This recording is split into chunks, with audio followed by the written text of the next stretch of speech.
with just this one. And there's a feeling when you look out and you ask, what can I be? And you know there's really nothing that can keep a guy from being what he wants to be. 'Cause it's that California feeling in the east and in the west. It's that California feeling in your talk and in your dress. We always look to what could be instead of all that was, instead of all that is, what can be.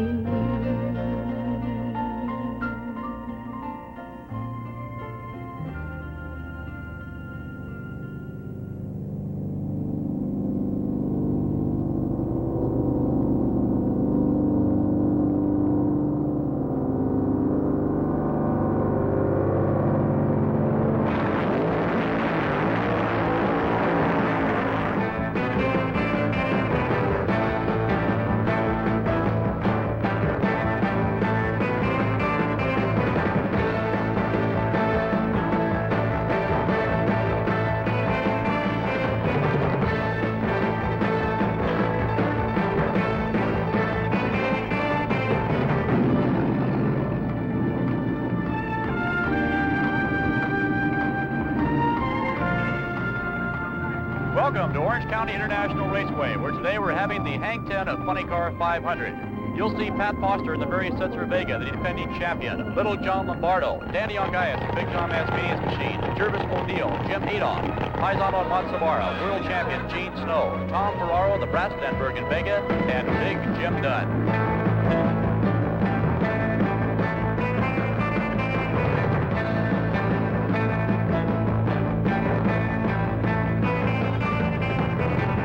Everybody's afraid of something, but I think my biggest fear since I was little was fire and heights. So I figured the best way to get rid of it was just join the fire department. As far as funny cars go, I'm still get nervous at the starting line because you never know exactly what you're going to do until you do it, and sometimes it's too late. And I think if you lost all your fear and respect, you just quit being fun and you get hurt, and you just got to respect them. That's all there is to it, because you just never know what they're going to do. But why worry about death? It'll come sooner or later.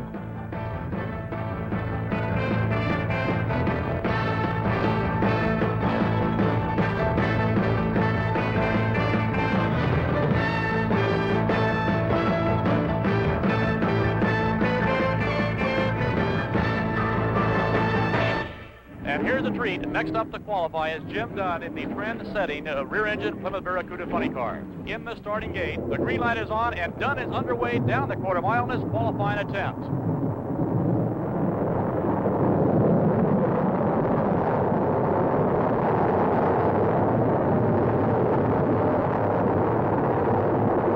Looks like Dunn's got a good one cooking. Wait a minute, something comes off the car. Dunn blows the top off the car.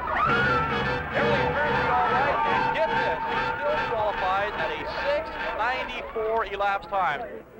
Only 2 hours to funny car eliminations. Incidentally, fans might want to check out the frantic pit work by Jim Dunn's crew as they are taping together the body on his funny car so he can be in the first round. The hood went down, it ripped the bolts right out from under the windshield, and the air got under it and peeled it right off the top. So you're just going to have to stiffen the hood, and something which we hadn't counted on. I got a good crew, and they're over there working the pop rivet, put silver tape on it, and we'll try to make it.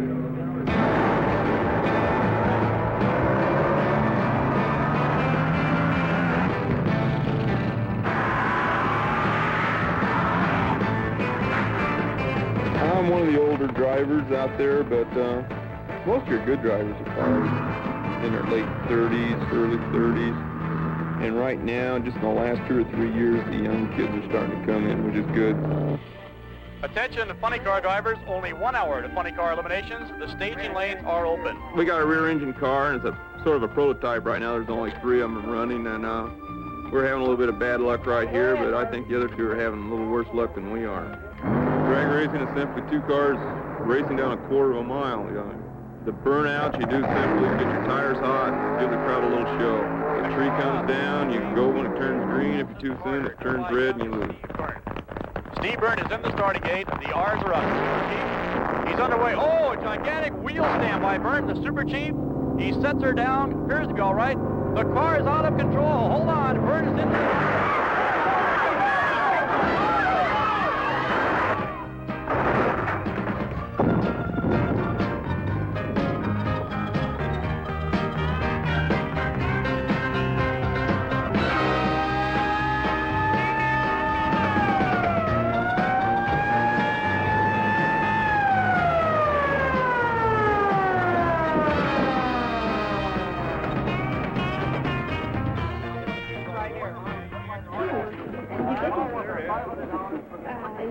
I've been married to Pat for 17 years.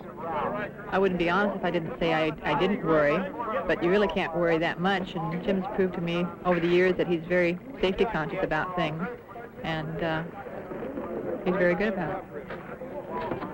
When someone is killed on the dragster, I don't really connect it with Jim. You feel bad about it, but if I let everything get to me, I'd be going nuts after a while.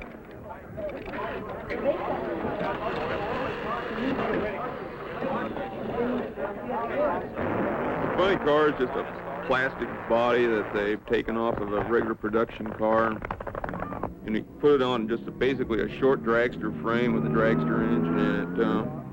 A total deal just to go out and buy it with the trailer, equipment, tow truck, and everything. You're talking about an honest $35,000-$40,000. Where I was lucky to start when it was cheaper, and I just kept racing as it went, and I've kept up on the money deal that way. Attention, all funny car drivers and crews, only a half hour till funny car eliminations. You should be in the staging lanes. And here's good news for all you fans. Big Jim Dunn has repaired his top of the Barracuda. He will be in the first round of eliminations. And I'm known as a lever. I'll usually guess on the lights, and I'll anticipate and try to get out on them. They'll give me a 1/10 of a second, which I can do because I'm not a paid driver. A paid driver, it's very bad if you red lights. Well, my crew says we don't red light twice a year. We're not trying hard enough. So we will take a chance if we're down. If we get Setzer tonight or any other night, I'll leave on him because I know he can beat me fair, so I got to try to cheat. And the only way we can cheat, honestly, is anticipate the light, and that's just an honest gamble. Before we enter the eliminations, the highlights of qualifying included Pat Foster in the very Setzer Vegas, setting a low elapsed time at 6.64 seconds. Setzer and Foster, of course, hold the track record at a 6:52 elapsed time. They also hold the distinction of being the quickest funny car in the sport at 6.40 seconds. In this race, it'll be Gary Bergen, the Brasket and Bergen Vega, and Gary Dencham, the Dencham and Walker Ford Pinto. They're all set. There they go. They're side by side. Bergen falls back. It's Gary Dencham in an upset at 7.21 seconds. In the next pairing, it's the Setzer Vega driven by Pat Foster against Jervis O'Neill, the King Rat Chevy Camaro. They're both staged up. The green light. They leave side by side. O'Neill almost lose control of the King Rat. Foster at 6:47 elapsed time. Now it's the Colonel, Sush Monsamara, the Paisano Monsamara Vega. And there goes Monsamara on his burnout. His opponent will be world champion Gene Snow from Fort Worth, Texas. Oh, this is going to be a good race. Monsamara against Snow. They're both ready to go.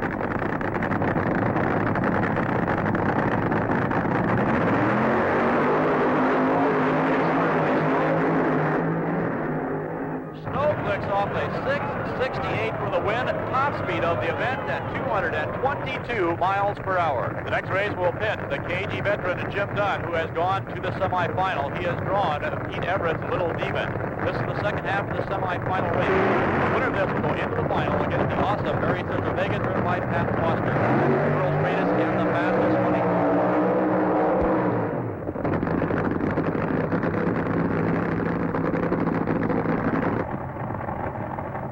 They're both set to go. Dunn leads first as usual. The motor backfire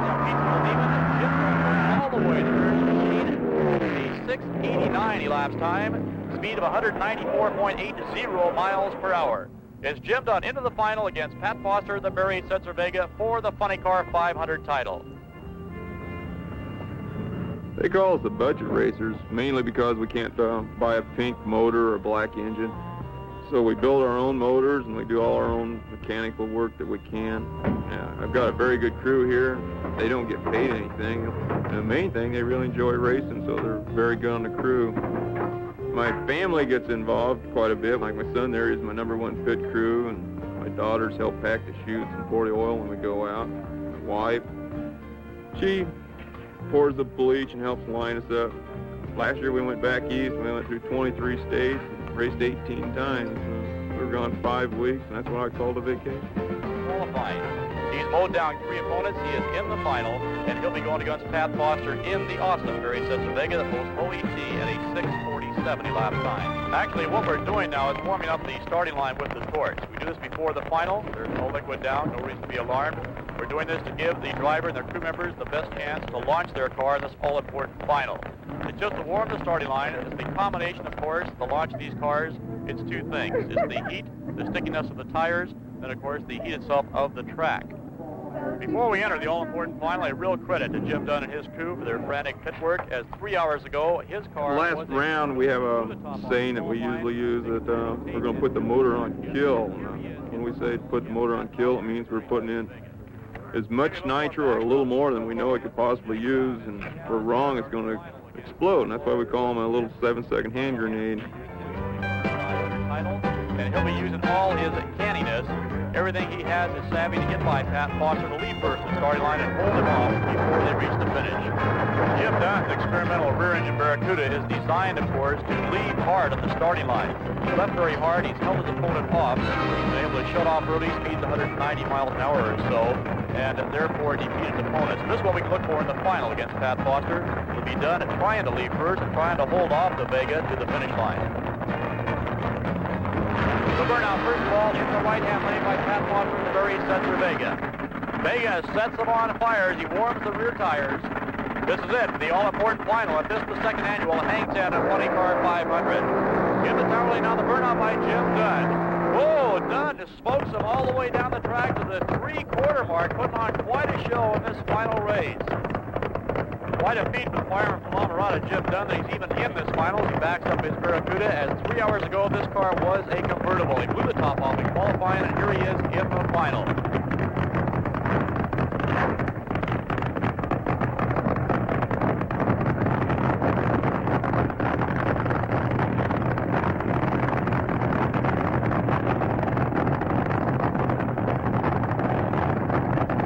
There goes set to go. Green light. Oh no, it's a red light for Dunn in the Dunn and Reed machine and trying to outguess the starter here at Orange County Raceway.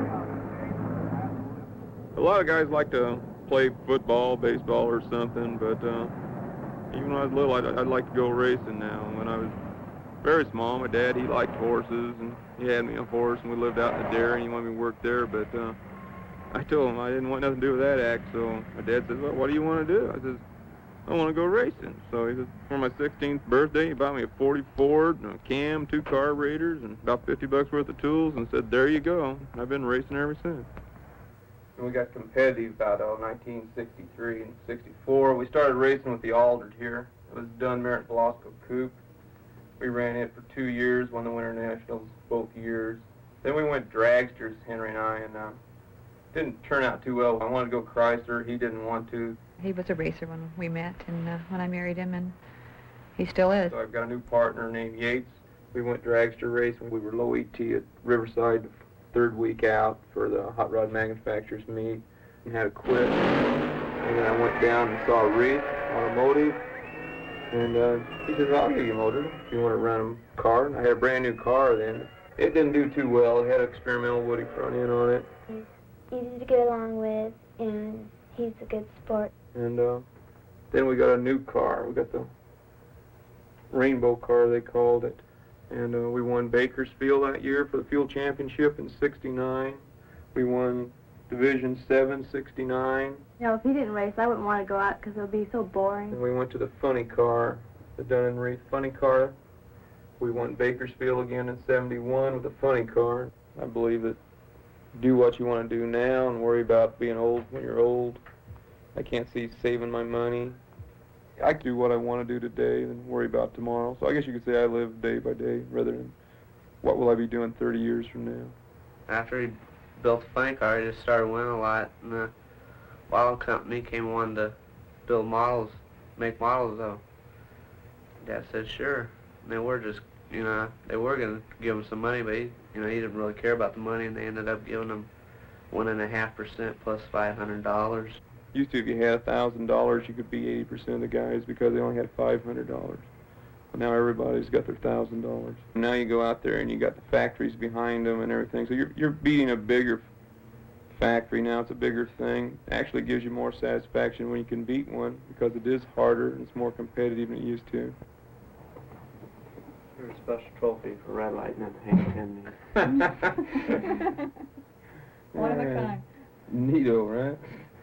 Why did you red light? Why did I red light? Because the light was too slow. I was perfect. Sacramento Raceway Park is all the World Championship Series event. Every driver here in all horse must win to earn those valuable points to lead them to the World Championship Series final at Orange County International Raceway on September 16th. The winner there. I can't believe it, man. We got robbed last night. Like we're laying there in bed, and I got my billfold by the TV, and the kid's got his pants lying there. Get up this morning, both our billfolds are empty. I mean, that guy had a little hair to come in with 5 of us sleeping in there. I didn't even find out about it. I went in and got a glass of orange juice today and had to borrow some money from a buddy. I just really started doing stuff last year when we went on tour. It was really fun because it was just me, my mom, my sisters. We were the crew, so to speak. And my dad was driving. I feel close to my dad because I always go with him. All right, coming up in qualifying right now is the brand new Sophie sales car owned by Larry Huff. Dave Beebe, one of the finest drivers of funny cars in the country, is at the wheel. He's pulling into the bleach box right now with his new Challenger funny car, getting ready for his burnout, and here he comes. Dave Beebe out of the bleach box. He'll be backing the car up, and Dave Beebe now getting ready to make his qualifying attempt. Into the staging beams. Dave Beebe, the Sophie sales car, the fastest time of the day thus far for funny cars in Sacramento, 213 miles an hour. Orias Vito now. The active funny car the drummer goes through. He runs in the elapsed time of 7.67 seconds. Here goes his burnout, a strong, smoky burnout by Jim Dunn to heat those tires. Backing up into his own tracks to provide the best traction. Dunn now approaches the starting line. And Dunn goes sideways. He gets it straight. He keeps on through. And it looks like he may have nipped the piston about halfway down. He still has 7.31 seconds, enough to qualify into this funny car eliminator program at Sacramento Raceway Park. It took all the rings and it's oiling. When it gets oiled, the fuel we run will detonate real hard. We'll go back into the race, and just hope for luck that we can luck through. It'll probably run 720, which is fair. That's not even fair. It's pretty bad. But rather than just going home, we'll try. Qualifying in top fuel eliminator for those all-important World Championship Series points here in Sacramento. We have 2 cars attempting to qualify into that 16-car field in competition eliminator. Configuration. One of the strongest eliminators throughout the entire western part of the United States. Funny car qualifying continues. First up is Benjamin Walker. 7.51 second elapsed time puts him in the program. So Dave Beebe, they both lead the line. And it's Dave Beebe there, 7.97 seconds. And that really puts him in the program. Coming in, trailing with a 7.96 seconds.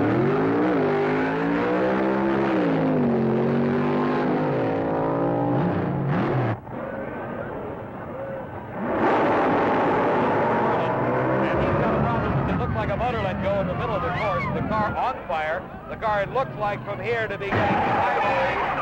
McFarland wants to set fire out of the car. ride for a good driver. And McFarland's car coming to a wrap clear at the end of this quarter mile. McFarland, we have word from the finish line, got a little bit singed, but is in good shape. The first race of the first round of Funny Car Eliminator at this World Championship Series event at Sacramento Raceway Park pits the only two rear-engine funny cars in the world, and breaks of breaks for Dave Mata, who has to be the underdog. They meet in the first round side by side. Davey Mata with a brand new car, and it looks a little bit different as the body is set down very low over the car, and Jim Dunn, the Colorado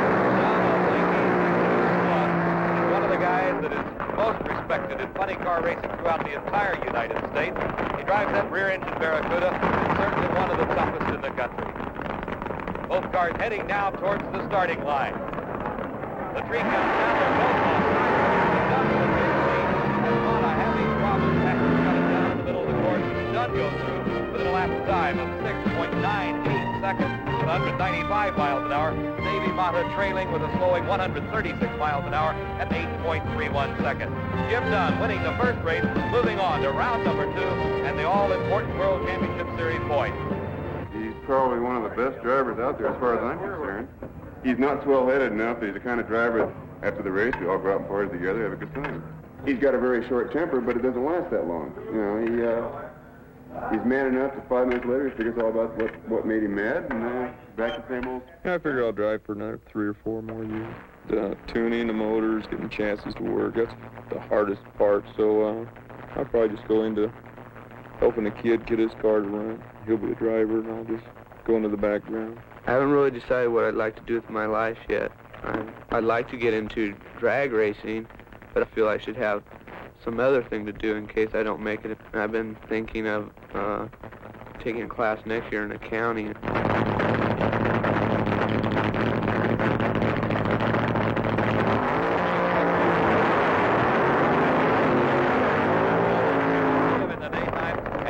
At night. This is where the header blades stand off these cars. It's really some of the most exciting sights you'll ever see on any racetrack in the world. Fuel drag racing at night. This is one way that you can tell how well the car is running by the length of the flame off the top of the header. Gary Densham making a pair of burnouts in his window, the Densham and Walker car, and he's got a tough one. Dave Beebe and the Sophie Sales, the brand new car of Larry Hunt. Their stage, the three goes green. And there it is, Dave Beebe with the win at 6.91 seconds. Gary Densham going 100th of a second quicker, but losing as Beebe had to jump off the starting line. 6.90 for Densham, 205 miles an hour. Beebe speed, 215, and Beebe moves into the final. This is the final race of round number 2 action here at the World Championship Series. The winner of this will go into the final to meet Dave Beebe for that all-important title and, of course, those World Championship Series points. And wouldn't you know it, two very close friends. Jim Dunn, the Altamont fireman, rear-engine funny car, against Savara, driving Joe Pisano's Chevy Vega. They're both doing their burnouts, a strong burnout by Jim Dunn. And Sush Matsubara also a tremendous burnout, heating those big 13-inch wide slicks to put the heat in them and also put the rubber on the racetrack. They're both approaching the starting line now. Uh-oh, it looks like Jim Dunn's forgot his goggles. A very sharp crewman tells him to put them down, and there goes Dunn now into the staging beat. Both cars lead the line very close, side by side. A little bit of haze, smoke coming off the tires of Sush Matsubara. It's Jim Dunn for the win into the final of 7-11, 188.29 miles an hour. Losing 7-12, a tremendous 210 top-end charge by Sush Matsubara.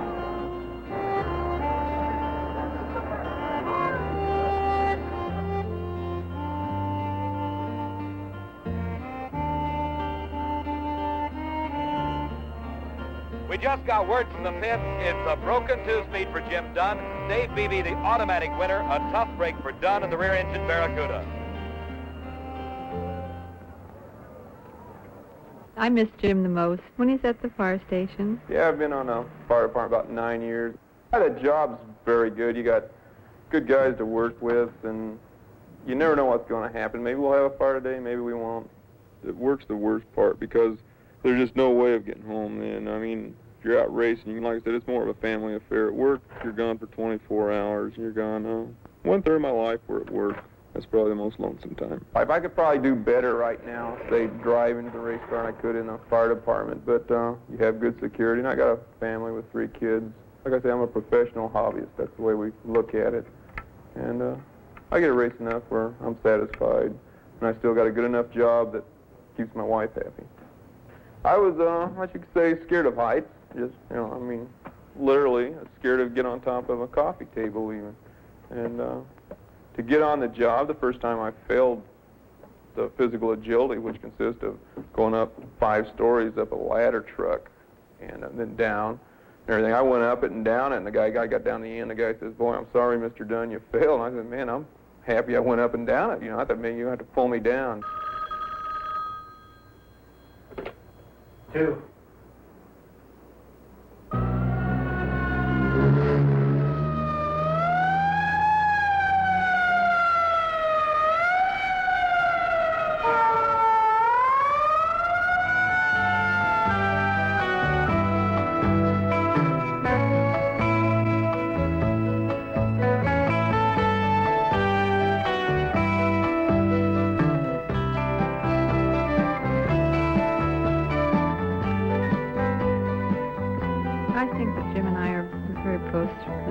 Husbands and wives go.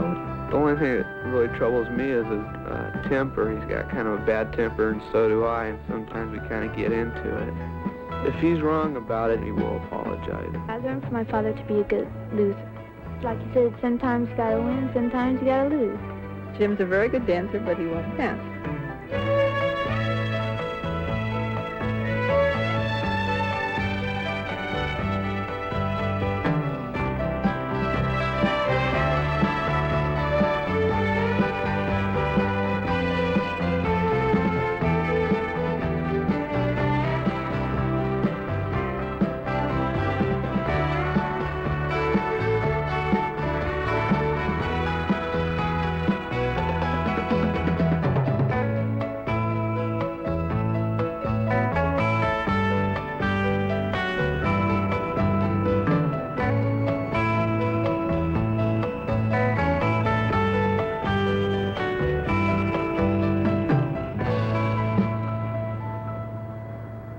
You don't have to keep something going. I mean, if you like each other and have fun or whatever you do, it goes. It's like anything else. If it gels, but we try to do things together. The most important thing I can do to my family is just make sure, try to keep them healthy and give them enough to eat and clothes, and see if they have a good time, give them an education. And they'll have to do what they want to do themselves. My happiest memory of my wife, it'd have to be yesterday or a minute ago. There's a feeling when you speak up and you say, "Give me a try," and you know that though it's new to you, you've got the kind of heart and what it takes to make it fly.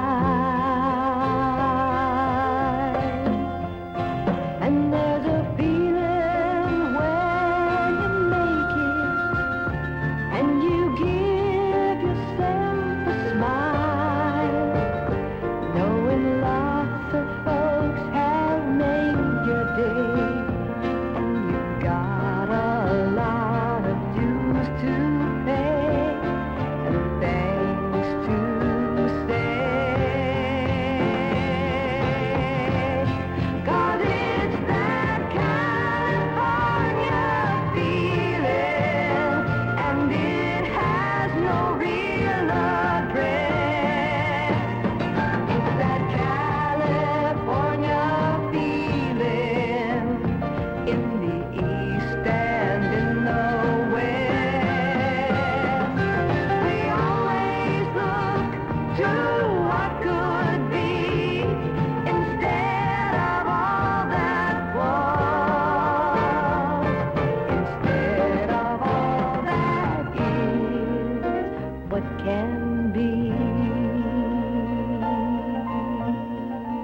about the dust storms, a little bit of rain here at Salt Lake City, Utah.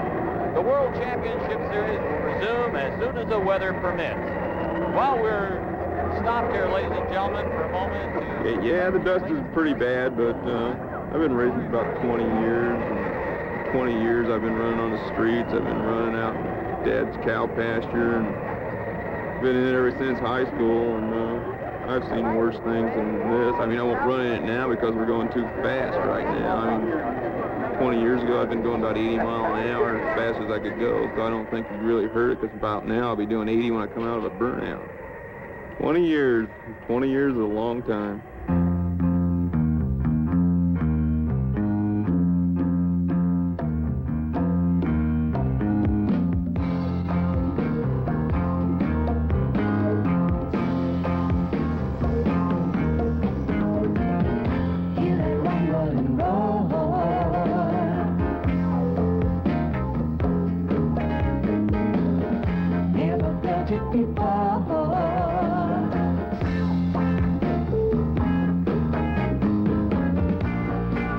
So exciting. I'm firing, I'm flying away. Firing, I'm flying today. Firing, I'm flying away. Make a way. Yeah, yeah, yeah, yeah, yeah.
Okay, the dust storm's over, and the action will resume very shortly here at Salt Lake. Tom Zediger of the Family Affair. He and his family travel throughout the West every summer with their funny car. They'll be trying out the track here very shortly. See the kids, the wife. It's a real family affair. We'll also have several runs to see that everything is clear. These are qualifying runs. Here in the late spring. Last time, much, much better. Pulling to the line. They're underway. Look out, one of the cars upside down and rolling down the track. Emergency the position. Let's see what happens here. It appears that the driver has an injured leg. The injury is not serious. We repeat, the injury is not serious, but we'll have to take the driver to the hospital for a checkout. Well, the other drivers, my friends, are, I'd say Sush and Paisano, McEwen. There's quite a few over the years. You have to know them, but there's just a bunch of drivers. We just know each other at the racetrack, and when I'm at home, we never talk to each other. I don't really get worried because he's a pretty good driver. He's been driving for 20 years. From Denver, Colorado, Sush Matsubaro, the Paisano Matsubaro team out of Los Angeles. Big Jim Dunn and the Dunn and Reith car. Also, other top machines competing for a great amount of cash and awards at Salt Lake City.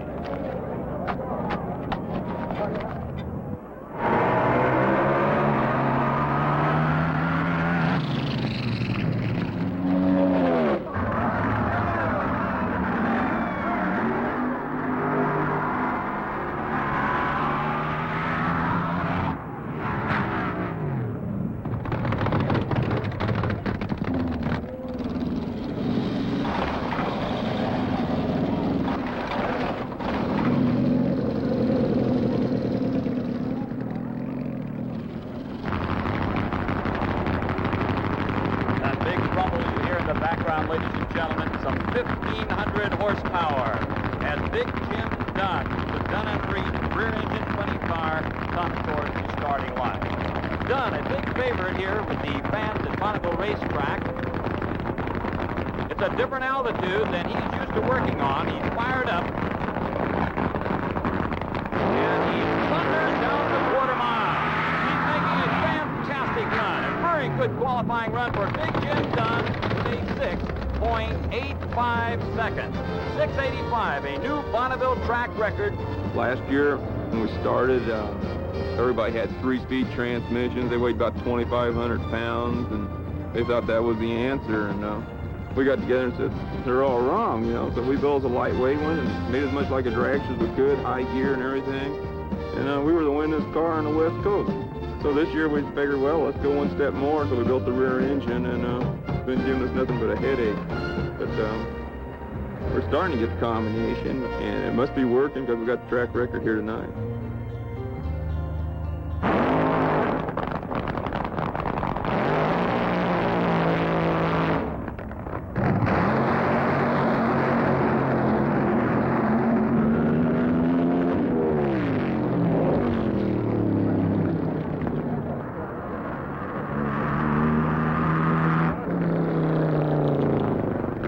No, I wouldn't prefer that he not race. Sometimes I think I'd like him to race a little less, only because he's not home as much as I'd like him to be.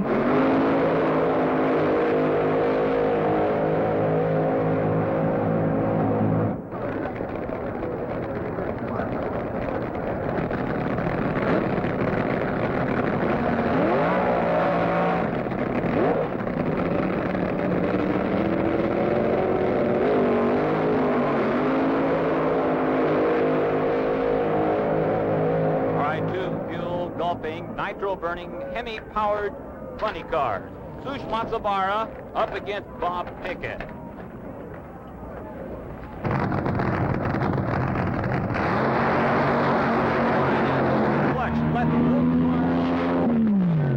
Bob Pickett, a lap time, 6.98 seconds. And now in the second half of the semifinal, Big Jim Dunn matching up with John Decker. Decker driving the assassination car. He knows his way around here at high altitude. Salt Lake, some 4,000 feet high. Denver, a little higher than that. He has the advantage. Jim Dunn now staging up. They both leave the line, but it's Dunn with the advantage. And he takes the race. We broke the track record here and almost set a national record because of the altitude difference. They give a 5% cushion at this altitude, but it's a little bit, we have to run a little bit quicker than what we think right now, so we're not going to try to back it up rather than hurt the motor to save it for the eliminations. All right, we're now getting ready for the final. It's that cagey Jim Dunn and his Barracuda up against Pete Everett's Little Demon. Bob Pickett doing the driving. This will be the final run of the points meet. All the gold on the line. All the marbles up for grabs. In the background, you can see Jim Dunn getting into that rear-engine car. A lot of points at stake here, and Big Jim needs those points. Now we're getting ready for the burnouts, and you can see Jim Dunn's body high in the air, the plastic-bodied replica of Detroit Iron. Dunn will move up to do his burnout. Wow, smoky burnout. Now Pete Everett's does another beautiful burnout. Tremendous action here at Bonneville Raceway. They're underway, and it's Jim Dunn in the lead. Big Jim Dunn wraps it up with a new track record. I think I'll shout on the red. It's been a long time coming. Never thought today would be so long in a coming. Glad I told my friend that my time was coming. And I know I'll make tomorrow, 'cause I won today. You hear all the fireworks going off on that? Yeah, was that you? Sure, that's celebrate, man. First car, that's first race that one's ever won. I don't care about tomorrow, 'cause I won today. Got my win today. Reith Automotive, we used to race it with him, and Reith's been a racer for many years. He was racing before I was even. He was on the lake beds. I used to go out there. And he picks up a car. It was sort of a friendship type deal, where my original partner, Yates, he got married, so he wanted out. So I had a car and didn't have an engine. And Reith says, well, come on over and I'll give you an engine. So that was, probably 8 years ago. He's still giving me engines. No, Jimmy in turn pays for most of his parts, and we just sell them at cost basis. And we do most of the machine work. As far as experimental and test parts, Jimmy tests them for us. He's been one of my major sponsors, and we've gotten along good. Well, you have to get along good to go for 8 or 10 years, being together like this here. Like I said, he gives me the shop, the truck, all the machine work. No, Jim's good people. If he wasn't good people, we would be looking for a new, somebody else new. I mean, we might need a nice younger driver and all. When you get old and bald like Jim, what are you going to do? That's what I got my kids for. But you know what they say? They say there's old drivers and there's bold drivers, and you don't find too many bold old drivers. So for that long length of thought, I mean, Jimmy and I have a very happy relationship. This summer's been a lousy year for me. We've had a lot of fun, but the year before was an exceptional year. We won quite a few races. We were probably one of the top cars on the West Coast. Out here we won more than anybody. But you don't like to be a loser. It's fun to work on something new once in a while, but you should get the results. And we just weren't getting the results, and it was telling on us, because we were ready to cut the car up. We were ready to go back to a conventional car. And then it started respawning. We all got rejuvenated again. Now we're ready to work on it. It'd be easy if there was a common problem, but there's never a common problem. Like today, we put a new Ford rear end in it. It's an $1,100 unit just for the third member and the housing. It's been tied up for 2 weeks getting it. The frame's been painted, sandblasted, all different mounts in and everything. Today's the day before the race. We got our axles last night. Got bearings pressed on this morning. Come down, put the axles in. They're each an inch too short. So they say, well, you can fix that if you go to Ontario and pick up this other hub. So, okay, so we tear the rear end apart. I make it to Ontario, come back, and that one doesn't work either. So now we're putting back the rear end that we spent $1,200 to take out. The kid I sold my old car to last week is Mike Dixie. I hope he knows there's more to it than just getting in and driving it, because he's going out to get his driver's license today.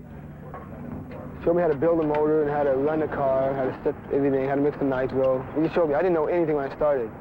Everything I know now, he showed me.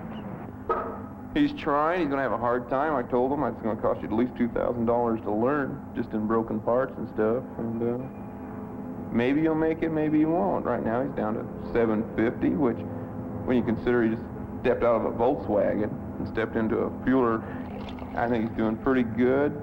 He's not scared of the car. He does what we tell him. We tell him not to overextend yourself till you learn what the car's like, and he does. Everybody's laughing at him, sort of, because he's made maybe 14 runs. But he's down to a 750. He hasn't crashed it. He hasn't broke anything but a rear end. And I think that's very good for a beginner. Well, the first run, he went about 3 feet. Second run, he went about 4 feet. The next run, he went about 12 feet off the line. I said, hey, what's the matter? He says, I think it's going to the left. I said, well, it looks good. What's the matter this time? I think it went to the right. And I said, okay, don't push it, because you feel bad. You tell a guy, well, you're stupid, go all the way through, and he kills himself. In order to get your license, you're required to make so many runs for a car. You got to make at least 6. You got to make 1/8 mile, 2 moderate, 1 more moderate, and 2 full. And you make those, and after you make those, and 2 full, and you get your license after you make 2 full if you think it's good enough. It's a good old car. Last time I drove it was a week before I sold it to him, and it went at 685, so he'll do it pretty quick. Mike Dietrich, Plymouth Barracuda funny car, needing a 715 or better to get his NHRA AA funny car license. They're bearing out by Dietrich, showing a lot of smoke for the rear tires, getting them rear tires good and warmed. Dietrich backing up, just about set to go now. He's in the starting gate. The green light comes on, and Dietrich on a good run. He needs a 715 or better. He makes it for his NHRA driver's license.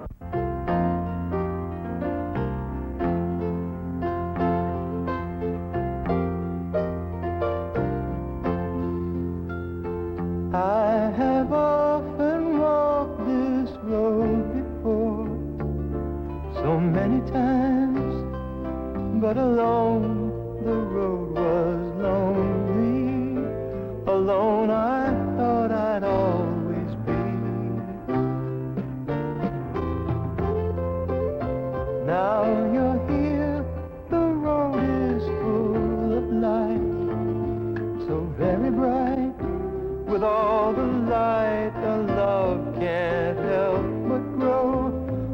light that cannot help but show. So come along, won't you listen to this song?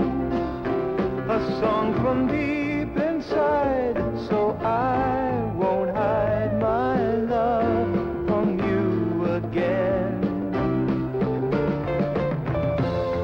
So come along, won't you sing my little song? A song of love, a song of peace, a song of beauty. My song is you. This is the annual Manufacturers Funny Car Team Championships, featuring the finest names in funny car racing. The entries include the Who's Who of drag racing, the Chi-Town Hustler, the Blue Max, Barry Setzers Vega, Don Perdome, Tom McEwen. Virtually every name of the finest names in the sport of funny car racing. They'll all race 3 rounds, round-robin style racing at this Funny Car Team Championships. The 2 quickest elapsed times will go in the final for the individual funny car champion. Well, we've both been racing a long time. We both started out with AA fuel haulers. He went to dragsters. We got into funny cars.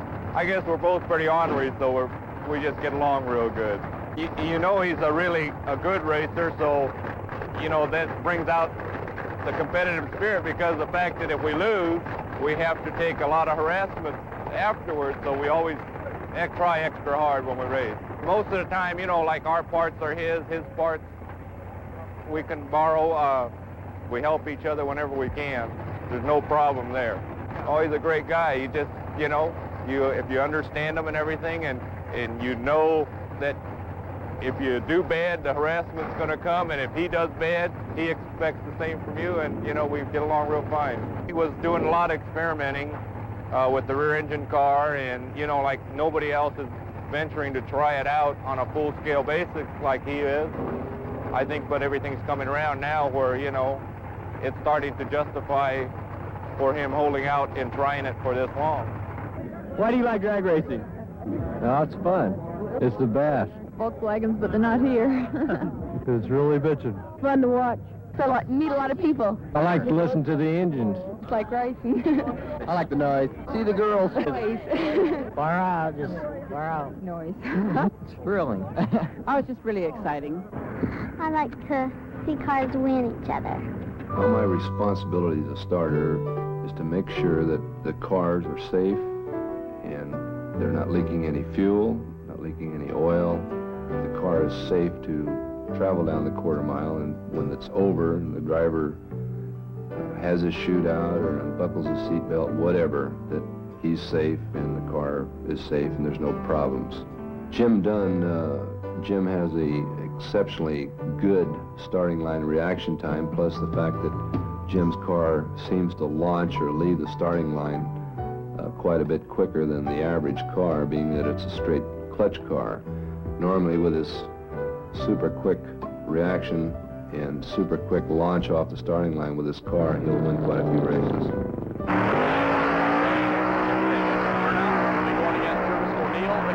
Chevy Camaro. This is a brand new car. The Setzer machine driven by Foster.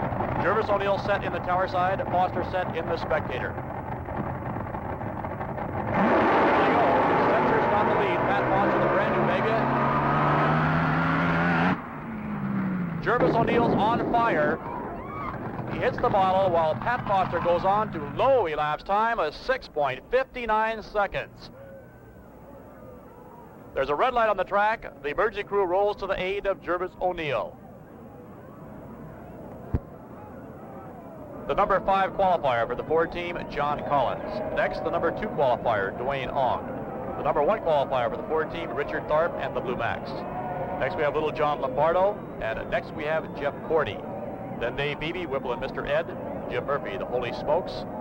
Next, we have Jungle Jim Lieberman and Gary Bergen, the Brasket and Bergen Vega. The Dodge team led by the Chi-Town Hustler and Ron Colson and Big Jim Dunn from La Mirada, California, number 2 qualifier for the Plymouth team. And the Hawaiian, number 2, driven by Leroy Chatterton, a 6:78 elapsed time. Sush Matsubara for Paisano Matsubara, number 2, Pat Foster, the Barry Setzer Vega, at a 6:59.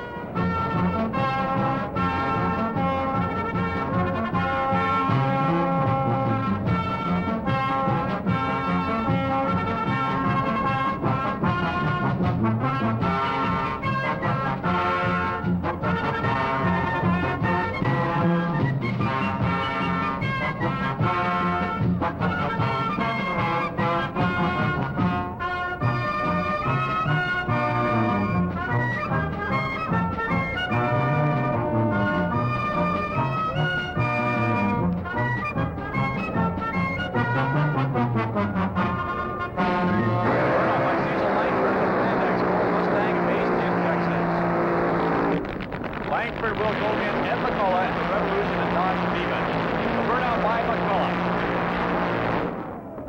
They're both set to go with the green light. It's a hole shot by Langsford. McCullough chases.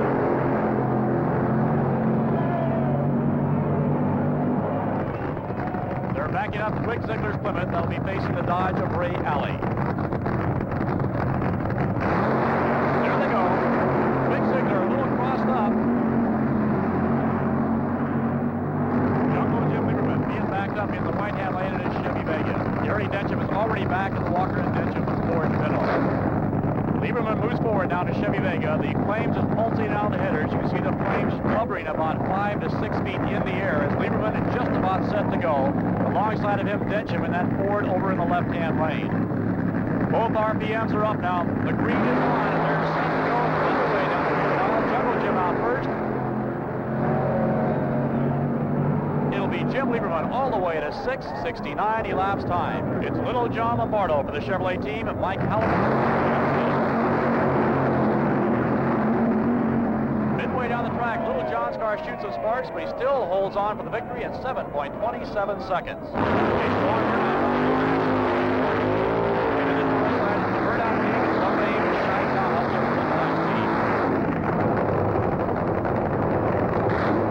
They're both set. There they go. At the other end, it's Richard Sharp and Max holding on for the victory as Max wins in a 7:10 elapsed time. In the tower side will be the rear engine for Barracuda of Mikey Jim Dunn. Just like the inner side is for the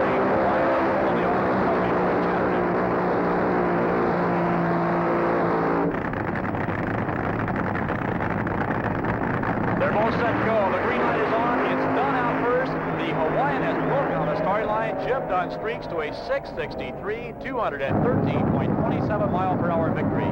Low qualifiers at this point is Billy Meyer with a 6:51 and Ron Colson with a 6:57. Now it's the Holy Smokes for the Plymouth team and the Pacemaker for the Chevy team. They're both set.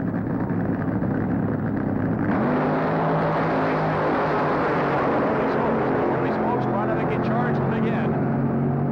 It's the Pacemaker holding on for the victory. We have an exhibition here by Gary Watson, his paddy wagon wheel stander. Once underway, the front wheels are up. The sparks on the rear end. Watson making his way down the quarter mile. Gary Watson, the entire quarter mile with a shower of sparks. Quite an exhibition. It's Cheryl Greer from the Ford team, Lizato Matsumura for the Chevy team. Matsumura will be in the tower side. They're in the staging lights. They're all set.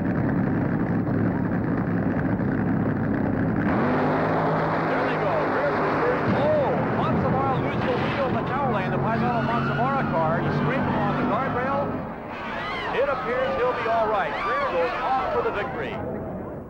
Yeah, that's a third car Paisano. You know, he's piled up. When you're racing, you overextend yourself. That's probably the most hazardous time for a driver. Now, this one, he sheared all the lug nuts off. I mean, that's an act of God. There's no way you're going to fix it. He's just lucky he didn't get hurt, you know. And he's very good for crashing 3 times and flipping twice, and he doesn't seem to get scared a bit. So, I mean, he's sure not afraid of it. It's a wheel stand exhibition by Richard Schroeder in his Dodge Challenger. The wheels are off in Schroeder's machine. The sparks are flying. He goes the entire quarter mile on 2 wheels. Okay, the quickest 2 elapsed time still remain Billy Myers at 6:51 and Ron Colson at 6:57. But that could change right here as Jim Dunn doesn't burn out the green victory.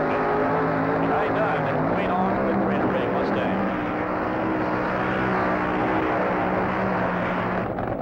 Jim Dunn, the crew members out there assisting him and pushing him back as far as letting him reverse gear. In contrast, Wayne on back to his machine up with the 8-foot reverser in the Ford Mustang. They're both set to go now as they're staged up. The green light. It's the fireman, Jim Dunn, moving first. Wayne Ong has broken something in the Mustang as Dunn and streaks down the quarter mile to a 6:84 victory.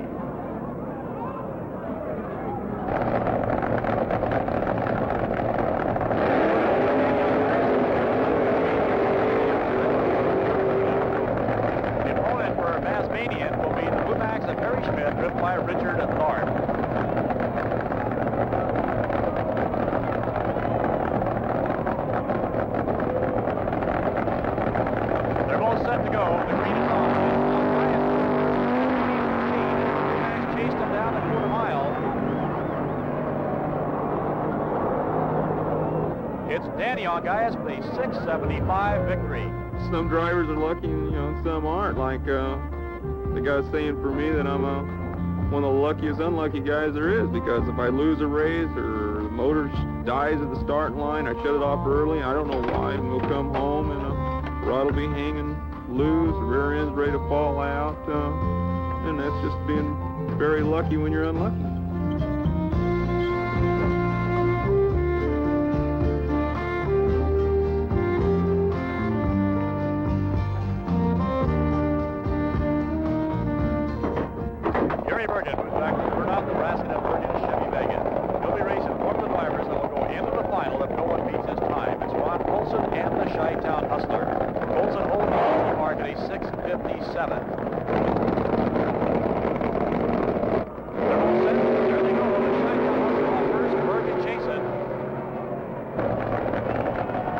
It's the Hustler. The winner of this pairing will feature Al Hanna and the Eastern Raider. Ford Fennell, a member of the Ford team, was definitely in contention for the overall championship here. And Frank Rupert, the Mason Rupert Chevy Vega. They're both set to go now. Hanna for the Ford team, Rupert as an alternate. It's Hanna moving first in the Ford. Rupert chasing. Rupert he loses something as Al Hanna goes on for the victory at a 6:70, 60 laps time.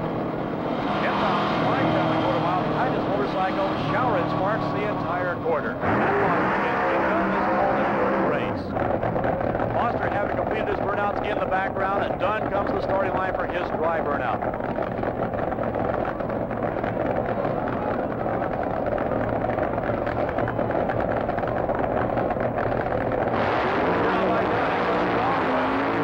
But wait a minute, Dunn cannot stop his car. He continues on down the quarter mile, apparently with a broken brake or something to that effect. He will not be able to compete. It'll be Pat Foster on the single run.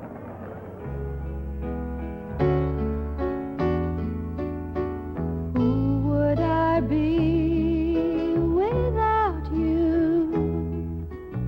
Would I be me without you? What would I like to talk about? Not knowing what would knock you out. Where would I be?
Blue Angels, welcoming you to National Challenge here at Tulsa, Oklahoma. A lot of festivities here today. That's a float by the co-sponsors of this event, the United States Navy. We never ever seen a sailor like that. A lot of people here. There we go again with that beautiful Navy float. We'll also see Linda Vaughn, Miss Earth Golden Shifter, along with all the top 20 car drivers in the country, moving down the track in that parade. A total purse of, that is a base purse of $130,000 in prize money. Add to that another $100,000 in contingency prizes, and we have some kind of drag race here at Tulsa, Oklahoma. Next up in this great parade of championship cars, Jim Dunn and his fine crew from California. This car was a winner at the big Bakersfield meet. He's one of the perennial champions out from California. Of course, great excitement here. We have spectators from all over the country, young people, old people, everybody excited about the great event here at Tulsa.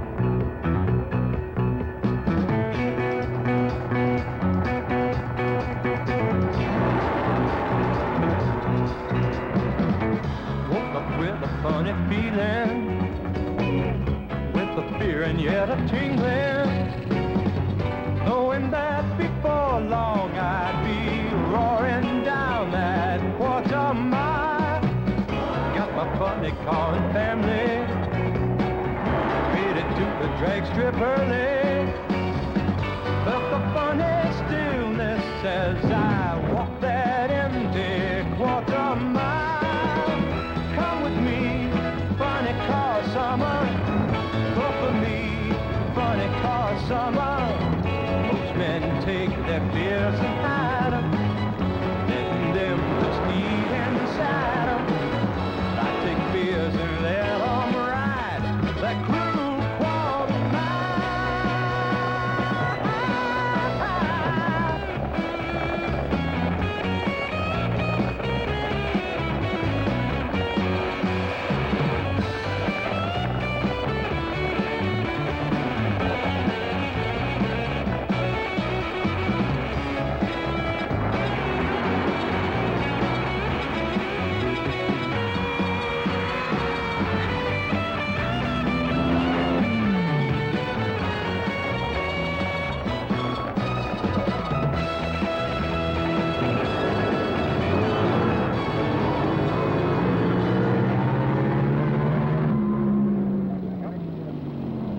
Trips like Tulsa, we call them sponsors races because we're sponsored very good over the year by Goodyear and Valvoline, all our clutch people. You know, everybody's on our car, but they want us at 3 big major events out of the year just for the odds. And we know we're going to lose money. I mean, it costs us $1,000 just to get here and run our car. If we qualify, we get $500, and half of us are going to lose first round. But we feel it's money ahead in the long run. Wind's Courage of Australia is a rocket-powered dragster. It decomposes hydrogen peroxide. That's how we get our thrust. The car is 27.5 feet long. It weighs 890 pounds, and the car has turned 311 in 5.10 seconds.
terrible accident.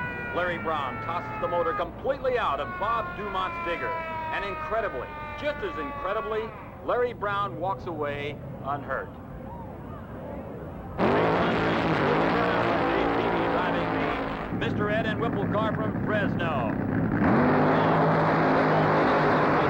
Alabamian, driven by Billy Holt. The winner, Whipple and Mr. Ed, Dave Beebe driving with a 6.89. Dunn and Reed, that rear-engine Barracuda, the only one in Tulsa, being pulled now into the fire-up area, while Telstar is making his smoky burnout.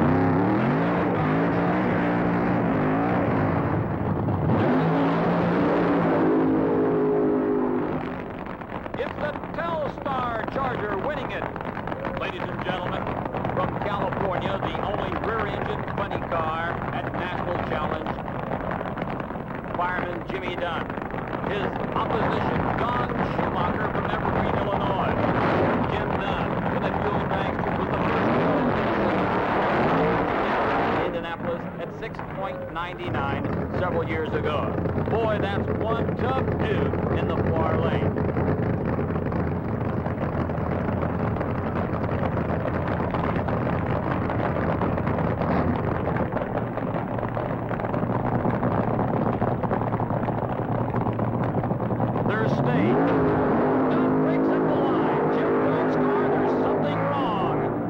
Disconsolate Jim Dunn. The car coasting to a stop. The win to Schumacher. No one likes to lose, you know. I mean, especially when you break something. I mean, you buy the best you can get. You work on it as hard as you can, and it's a bummer when it breaks because I mean, here we come 1,000 miles. You spend money and. So great, you know you're going to spend money, but you don't come to break something. You come to get beat. I mean, there's 60 other losers out here, and we're all mad, but at least the other 15 probably got beat. I mean, to me, when something breaks, you don't get beat. It's just a bummer, and that's all there is to it. The only good thing about drag racing I really enjoy, I mean, it's instant. You hear, when the tree goes off, 7 seconds later, you know you're either a winner or a loser, and boy, there's a winner and there's a lot of losers every round. We've done all those yesterday.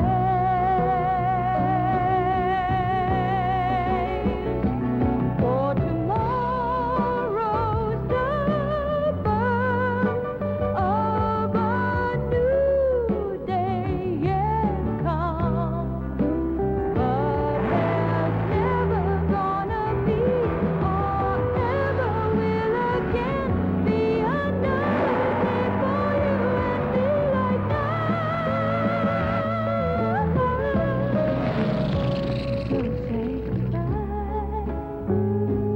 to those old ties, and don't you cry about yesterday, 'cause it's gone now to stay, and you can't live and play in a world of hopes and dreams of yesterday.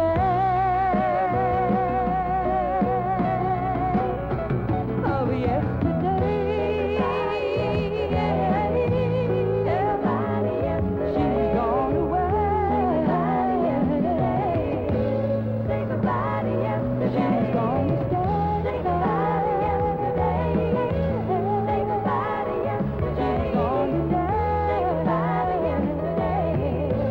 Say goodbye to yesterday. She's gone away. Say goodbye to yesterday. Oh, say goodbye to yesterday.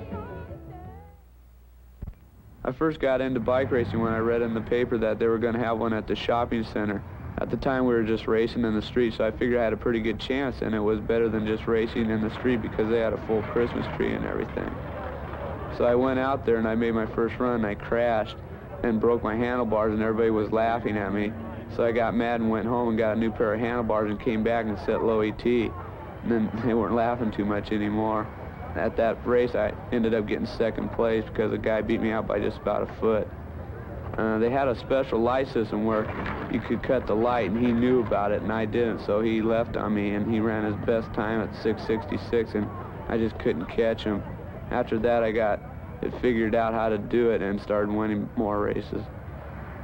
Well, my concern about my kids now is that they become responsible adults and enjoy their life. And stopping the clock with a 7:22. Really race time. Frank Dado. All right, looks like we have another race coming up here. Dunn in the right lane, and down he goes. It's going to be closer, right down to the finish line. Really cranking it on, and it looks like it is Dunn right across the line. Elapsed time for him, 5:89. 5:89 for Mike Dunn. Now we've got a special exhibition run by Frank Dado on his specially dismantled bicycle. The front wheel has been taken off, and down he goes, giving us an exhibition run to the finish line, in and out the cones. Mr. Frank Dado. I might want to be a funny car driver when I grow up and try it. I might want to be it. Because like Cha-Cha Medallion, I want to try to be, you know, better and be like the fastest funny car girl. The next racer to come up will be Patty Dunn. Okay, on the line is Patty Dunn, going down for her qualifying run. Down to the finish line. Let's see what she does. Patty Dunn, the fastest qualifier in the girls division with a 7:22. All right, it looks like Mark Serby in the left lane. Going down for his qualifying run. Mark Serby really cranking it on, giving it all he's got. 6.30 seconds and giving the shoot to. Gentlemen, this is the big race of the day. The final run between Mike Dunn and Kurt Claude in the left lane. Okay, they're all set. The amber lights are coming down. The green light is on. And they're gone.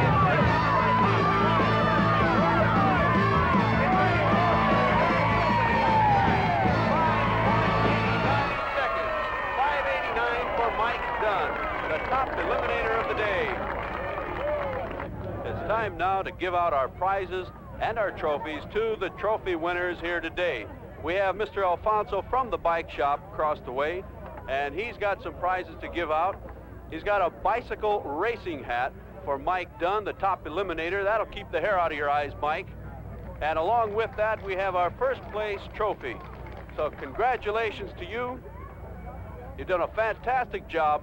5.89 seconds.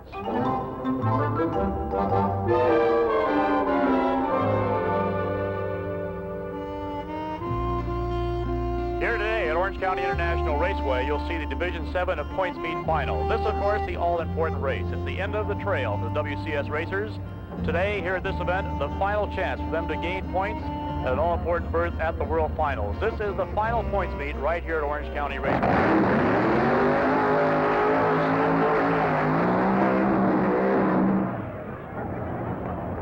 Jolie is staged up.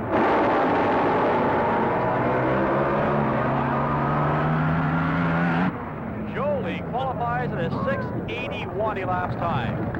The track's got me a little spooked because we went up and smoked the first run and didn't prove anything. And last night we came back and went up to smoke again. So I lifted out of it and I got her straight. When I got down there about 800 foot mark, just turned left, for no reason. Usually the car will wander when you're coming down there, but they're not supposed to turn left. But the battle in top fuel, I'm sure you'll find highly contested, and it's a battle between the Navy.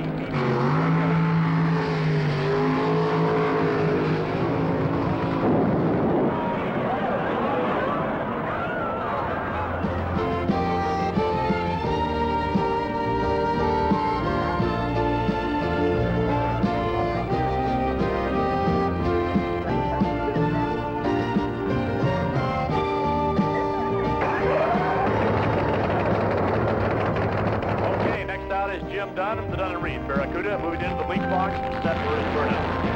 The burnout by Meg and Jim Dunn.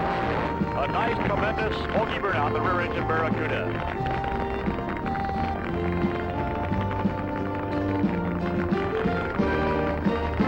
Dunn's car being pushed back to the start line by the crew members. This, incidentally, is the only rear engine funny car involved in the Division 7 points chase.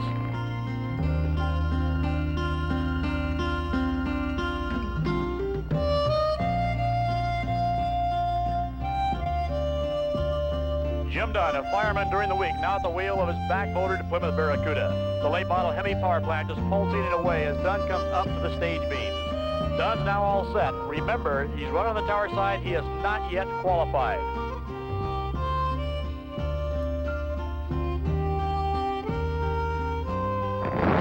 Green light comes on. Jim Dunn requires to put away in the tower side. The tires break loose. He's trying to feather the throttle. He has to shut off early. He runs at 8:50 laps time, only 168 miles per hour, and that is not quite good enough to qualify.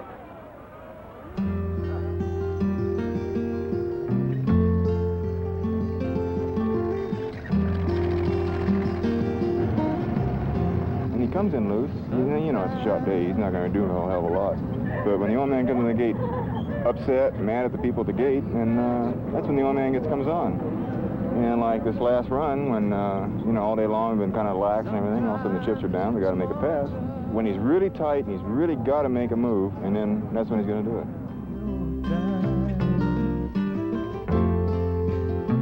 Sometimes it's better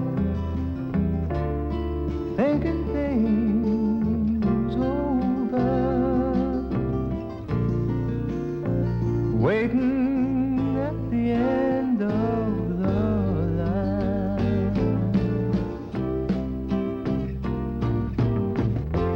It's the end of the line for things I once knew. The start of the time for being with you.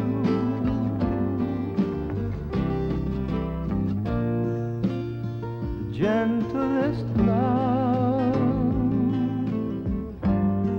man ever has made. I'm so glad I stayed at the end of the line.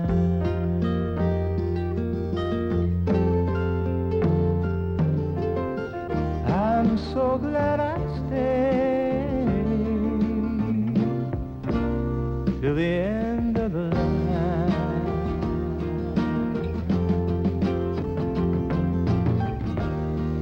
At the end. It just goes squirrely, you know. We went up there a little while ago and smoked the tires.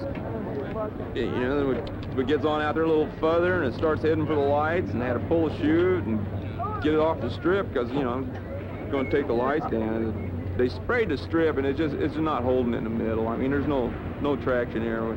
We keep taking clutch out of it, and we're hoping to slip the clutch more because we don't want the tires to break loose, and we've got to slip the clutch more. If it works out, you know, we should get a fairly decent run, but this is our last chance to qualify today, so I mean, we got to do something.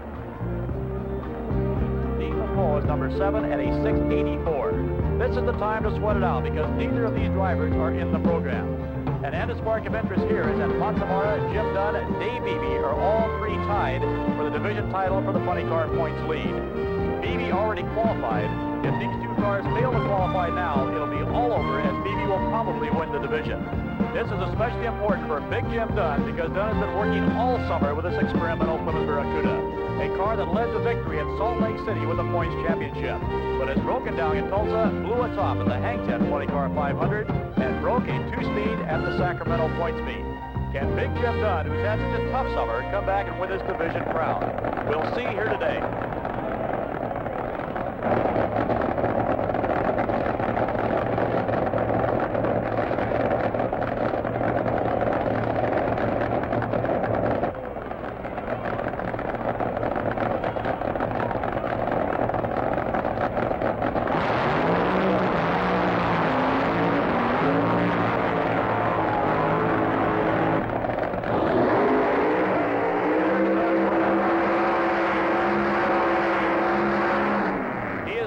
Chips are down. Neither driver qualified. A 699 and a 684 are the two numbers they're shooting at. Sush Matsubara has had his ups and downs over the years, and really it's all on the line for him now. It's all on the line also for Jim Dunn because he's got to make this qualification to go into the points championship. His crew is pushing him back. You can well imagine the tension of this man, a man who's gone from a Goodyear with a front engine machine to this new rear experimental Plymouth Barracuda. Jim Dunn, winner of the last points meet in the Whiteham Lane, can also win the division if he wins here tonight. They're moving up the line cautiously. Oh my, these guys you can plainly see are really loaded for bear.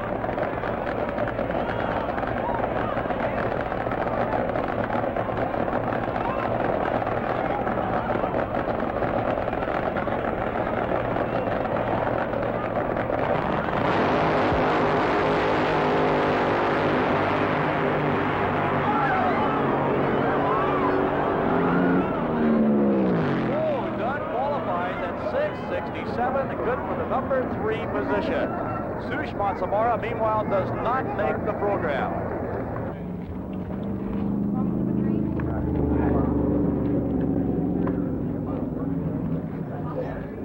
Best thing that happened to me, rather than getting rich, I'm pretty well satisfied as it is. I got a good job, I got a good family, I got a good hobby.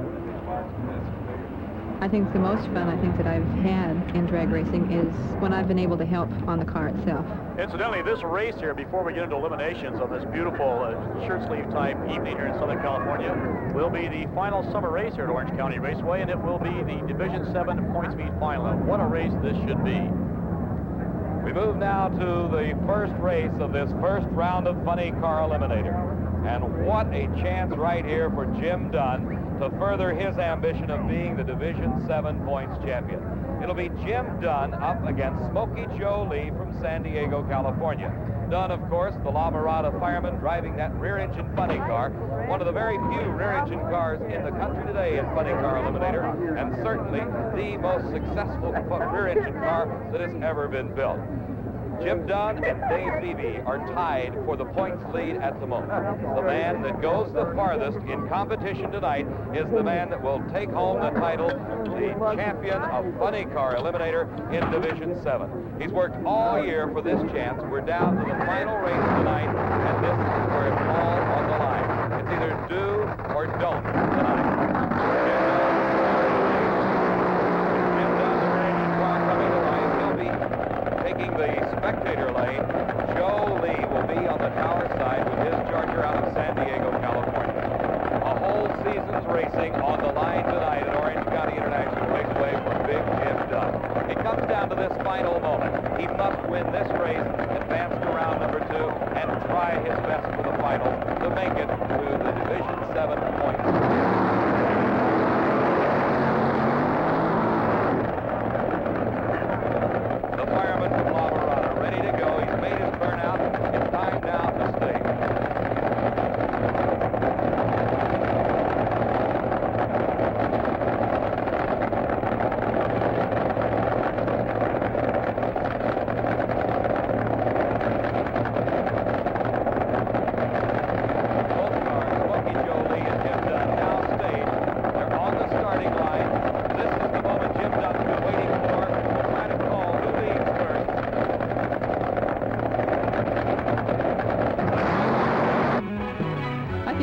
He's a good husband. Easy to get along with. It's fun to watch him, especially when he wins. I don't think I'd want to have any other father. Made it through the qualifying. Worked like hell to keep me firing. Then I fought my way to staging for that final quarter mile. Yeah, I finally made the final. I know it's never final, 'cause the only win worth winning is that next whole quarter mile. Come with me, funny car summer. Go for me, funny car summer. Some have hearts for writing music, some have heads for making money, but I got hands for driving things that fly.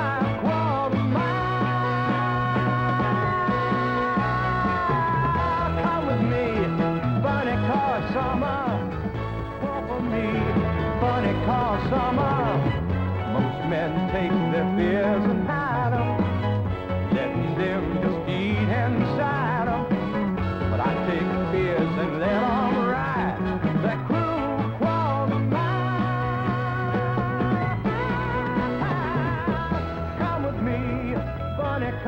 mama, for me.